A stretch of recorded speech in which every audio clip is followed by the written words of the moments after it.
السلام علیکم. میں اسد. اسلامی نظام زندگی مدینہ منورہ کی ریاست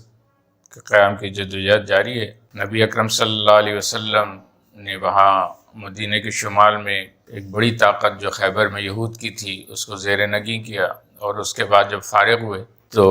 کچھ دیگر معاملات کو نمٹانے کے بعد ذی القعدہ کا مہینہ آ گیا، اور ذی القعدہ میں جو ہے پھر آپ نے عمر قضا جو پچھلے سال جو صلح حدیبیہ کی وجہ سے وہ ملتوی ہو گیا تھا، وہ اس سال جو ہے وہ عمرہ جو ہے وہ کرنا تھا. تو وہ تمام صحابہ جو پچھلے اس میں موجود تھے ان کے ساتھ جو ہیں آپ صلی اللہ علیہ وسلم جو ہیں وہ عمرے کے لیے روانہ ہوئے. تمام صحابہ جو ہیں مکہ مکرمہ پہنچ کے عمرہ ادا کیا. اس عمرے کی ادائیگی نے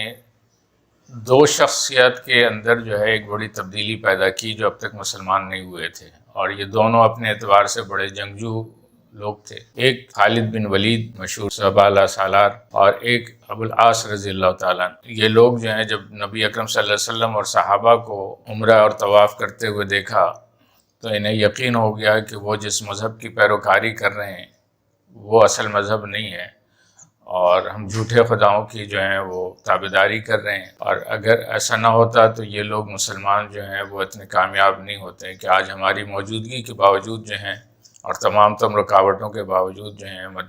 جہاں سے جس شہر سے یہ مسلمان نکالے گئے تھے آج جو ہیں وہ 6 سال بعد جو ہیں یہاں وہ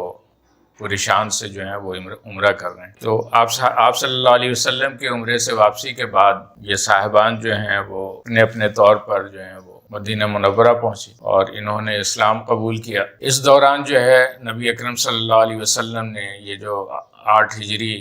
شروع ہونے کو ہے، اور اس میں آپ صلی اللہ علیہ وسلم نے ایک جنگ کے لیے جو ٹیم روانہ کی. ایک تو جنگ سلاسل کے لیے کی جس سے عمر بن العاص رضی اللہ تعالیٰ عنہ کو ذمہ داری دی، اور ایک جو ہے وہ اپنے موتا جو ہیں جسے غزوہ موتا یا جنگ موتا کہا جاتا ہے اس کے لیے لشکر تیار کیے، اور اس لشکر کے لیے جو امیر لشکر بنایا زید بن حارثہ رضی اللہ تعالیٰ عنہ کو اس کا امیر لشکر بنایا. لیکن ایک چیز جو ہے پہلی بار یہ ہوئی کہ اس لشکر کو روانہ کرتے ہوئے آپ صلی اللہ علیہ وسلم نے واضح کر دیا کہ یہ لشکر جو ہے یہ جنگ جو ہے کوئی آسان نہیں ہے، اور اسی لیے آپ صلی اللہ علیہ وسلم نے اس میں پے در پے 3 جو ہیں وہ نائب ذمہ داران جو ہیں وہ مقرر کیے. کہا کہ زید جو ہیں اگر شہید ہو جائیں تو پھر اس کی کمان جو ہے مسلمانوں کی وہ جعفر کریں گے، اور جعفر بھی شہید ہو جائیں تو پھر اس کی قیادت عبداللہ بن رواحہ کریں گے. یہاں سے آپ اندازہ کر سکتے ہیں کہ جب نبی اکرم صلی اللہ علیہ وسلم نے بات کی تو صحابہ جان گئے تھے کہ ان کی شہادت تو پکی ہے، لکھی ہوئی ہے. اور یہ جو مقام ہے موتا یہ اردن کے جنوب مغرب میں ہے. تو آپ اس سے اندازہ کر سکتے ہیں کہ کہاں مدینہ کہاں اردن کی جنوب کا علاقہ، اور یہ درمیان سے گزر کر کے جس میں یہ پورا بیلٹ جو آج کے دور میں عراق اور شام کی جو پٹیاں آتی ہیں اس میں عیسائیوں کا جو ہے وہ ہولڈ ہے، اور عیسائیوں کے علاوہ مشرکین ہیں. کچھ بیلٹس پہ جو ہیں ایرانیوں کا قبضہ ہے. ان سب راستوں سے گزر کے جانا اور وہاں جنگ کرنا اور پھر وہاں سے جو ہے لوٹنا یہ کوئی آسان کام نہیں تھا. بہرحال مسلمان وہاں گئے اور وہ شدید جنگ ہوئی.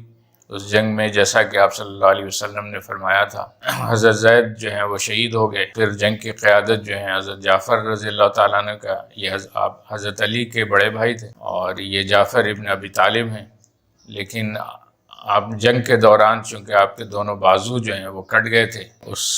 کے بعد بھی آپ نے جنگ جاری رکھی لیکن آپ شہید ہو گئے. تو دونوں بازو کٹنے کی وجہ سے آپ صلی اللہ علیہ وسلم نے مسلمانوں کو بتایا کہ جعفر جو ہیں جنت میں رکھے گئے ہیں، اور ان کو جو ہیں 2 بازوؤں کی جگہ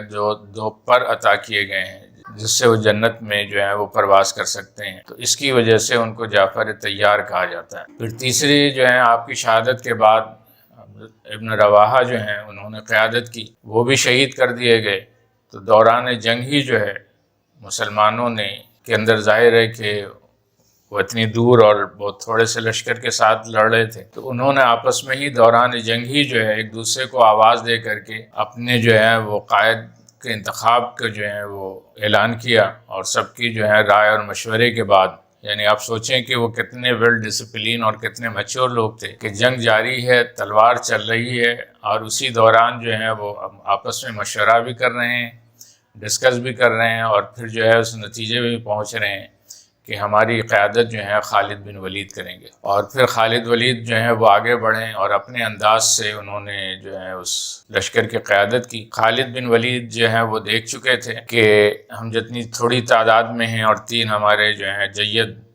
صحابہ جو ہیں وہ سالار جو ہیں شہید ہو چکے ہیں، تو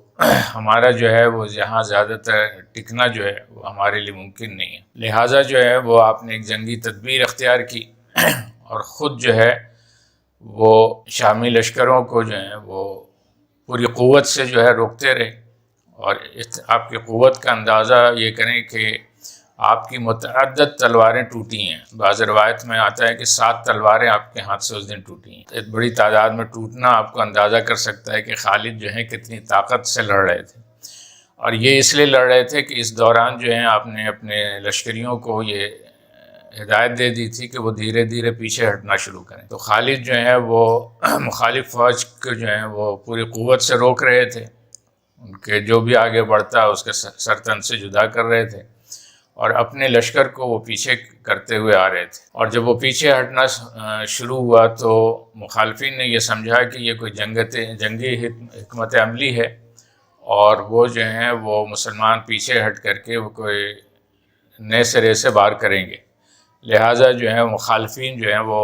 اس جھجک میں آگے نہیں بڑھے، اور اس سے فائدہ اٹھا کر کے حضرت خالد بن ولید نے مسلمانوں کے لشکر کو لے کر کے نکلنے میں کامیاب ہوئے۔ آپ کی اس حسن کارکردگی کی بنیاد پر دربار رسالت سے آپ کو سیف اللہ کا خطاب ملا۔ بھی جنگ جو ہے وہ ذوالقعدہ میں ہوئی۔ جنگ موتا کے بعد جو ہے فتح مکہ اور غزوہ حنین کا جو ہے وہ سلسلہ ہے، اور فتح مکہ کی جو وجہ بنی وہ وہی معاہدہ تھا جو صلح حدیبیہ میں ہوا تھا، اور اس میں معاہدے میں یہ طے ہوا تھا کہ فریقین کے کسی حلیف پہ جو حملہ جو ہے وہ فریق پہ حملہ تصور ہوگا۔ لہٰذا جو ہے عرب کے 2 دیگر قبائل جو غیر مسلم تھے، ایک بنو بکر تھے جن کا معاہدہ جو ہے جنہوں نے اپنی تعلق جو ہے اہل قریش کے ساتھ جوڑ لیا تھا، اور ان کے مد مقابل جو قبیلہ تھا قبیلہ وائل، انہوں نے نبی اکرم صلی اللہ علیہ وسلم اور مدینہ کی ریاست کے ساتھ الحاق کیا تھا۔ تو بنو بکر اور وائل کی دشمنی جو ہے زمانہ قدیم سے چلی آ رہی تھی۔ بنو بکر نے جو ہے وہ اس معاہدے کا خیال نہیں کیا، اور وہ بنو وائل پہ جو ہے وہ کسی بہانے کا لے کر کے حملہ آور ہوئے، اور جب بنو وائل جو ہیں انہوں نے امن کے لیے جب حرم میں پناہ لی، خانہ کعبہ میں پناہ لی تاکہ وہ جنگ سے اور قتل و غارت گری سے بچے رہیں، تو وہاں بھی جو ہے بنو بکر نے ان کا جو ہے وہ تعاقب کیا، اور وہاں بھی قتل و غارت گری کی، اور حرم میں قریش کے ہونے کے باوجود قریش کو چاہیے تھا کہ وہ جو ہے وہ اس قتل غارت گری کو روکتے، کیونکہ وہ ایک معاہدہ امن ہوا تھا، لیکن جو ہے وہ انہوں نے اس سے روگردانی کی، اور اس کے نتیجے میں جو ہے وہ بنو وائل نے اپنا ایک نمائندہ نبی اکرم صلی اللہ علیہ وسلم کے پاس بھیجا، اور وہ آ کے انہوں نے صورتحال بیان کی، تو آپ صلی اللہ علیہ وسلم نے آسمان کی طرف اشارہ کر کے کہا کہ آج یہ آسمان کا بادل بھی اس بات کا تقاضا کر رہا ہے کہ بنو وائل کے ساتھ جو زیادتی ہوئی ہے اس کا بدلہ لیا جائے۔ آپ صلی اللہ علیہ وسلم کا یہ اعلان جو ہے وہ اس بات کا اعلان تھا کہ اب اہل قریش اور اہل مکہ کے لیے کوئی امن نہیں ہے۔ انشاءاللہ پھر فتح مکہ کے حوالے سے پھر بات کریں گے۔ ہمیں یہاں اجازت دیجیے، اپنا خیال رکھیے گا۔ والسلام علیکم ورحمۃ اللہ وبرکاتہ۔